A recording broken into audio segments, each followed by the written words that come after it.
വൈക്കത്ത് ഒരു സ്ഥാനാർത്ഥി മാറ്റത്തിന്റെ സൂചനകൾ തന്നെയാണ് CPIയിൽ നിന്ന് പുറത്തു വരുന്നത് എന്നുള്ളതാണ് എടുത്ത് കാണാൻ സാധിക്കുന്നത്. വൈക്കം നിയമസഭാ സീറ്റിൽ 2 CPIയുടെ മണ്ഡലം കമ്മിറ്റികളാണുള്ളത്. വൈക്കം മണ്ഡലം കമ്മിറ്റിയും തലയോലപ്പറമ്പ് മണ്ഡലം കമ്മിറ്റിയും. ഈ 2 മണ്ഡലം കമ്മിറ്റിയും ജില്ലാ എക്സിക്യൂട്ടീവിന് കൈമാറിയ ലിസ്റ്റിലാണ് CK ആശയുടെ പേര് വെട്ടിമാറ്റിയത് എന്നുള്ളതാണ് നമുക്ക് മനസ്സിലാക്കാൻ സാധിക്കുന്നത്.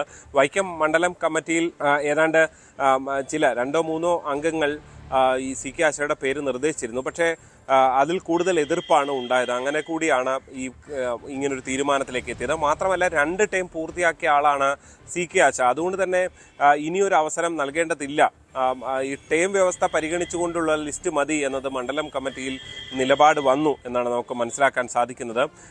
ഇവിടെ മറ്റ് പുതുമുഖങ്ങൾ അടക്കമുള്ളവരുടെ പേരാണ് കഴിഞ്ഞ തവണ തന്നെ ഉയർന്നു കേട്ട P. പ്രദീപിൻ്റെ പേരാണ് പ്രധാനമായി ഉയർന്നത്. P. പ്രദീപ് ജില്ലാ എക്സിക്യൂട്ടീവ് അംഗം കൂടിയാണ് CPIയിൽ. ഒരുപക്ഷെ CK ആശ അല്ലെങ്കിൽ ഈ P. പ്രദീപ് സ്ഥാനാർത്ഥിയാകുമെന്ന വിവരം നേരത്തെ തന്നെ പുറത്തു വന്നിരുന്നതാണ്. ഇത് കൂടാതെ വൈക്കം ഡിവിഷനിലെ ജില്ലാ പഞ്ചായത്ത് മെമ്പർ രാജേഷിൻ്റെ പേരും ഉയർന്നു വന്നിട്ടുണ്ട്.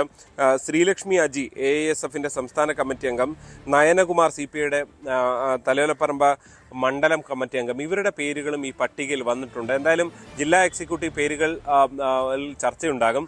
പക്ഷേ നമുക്ക് മനസ്സിലാക്കുന്ന വിവരം അനുസരിച്ച് ഒരു പക്ഷേ CK ആശയ്ക്ക് സംസ്ഥാന നേതൃത്വം ഇളവ് നൽകാനുള്ള സാധ്യതയുണ്ട്. അങ്ങനെയെങ്കിൽ മാത്രമായിരിക്കും ഇനി CK ആശയ്ക്ക് വൈക്കത്ത് മത്സരിക്കാൻ കഴിയുക എന്നുള്ളതാണ് എടുത്തു കാണേണ്ടത്. വൈക്കത്ത് പ്രാദേശികമായി CPIക്കുള്ളിൽ വലിയ തർക്കങ്ങളും പ്രതിഷേധങ്ങളും ഒക്കെ ഉണ്ടായിരുന്നതാണ്. അതിൻ്റെ കൂടി ഭാഗമായി കൂടിയാണ് ഇങ്ങനൊരു വെട്ടി നിരത്തൽ എന്ന നിലയിലേക്ക് കാര്യങ്ങൾ എത്തുന്നതെന്നാണ് നമുക്ക് മനസ്സിലാക്കുന്നത്.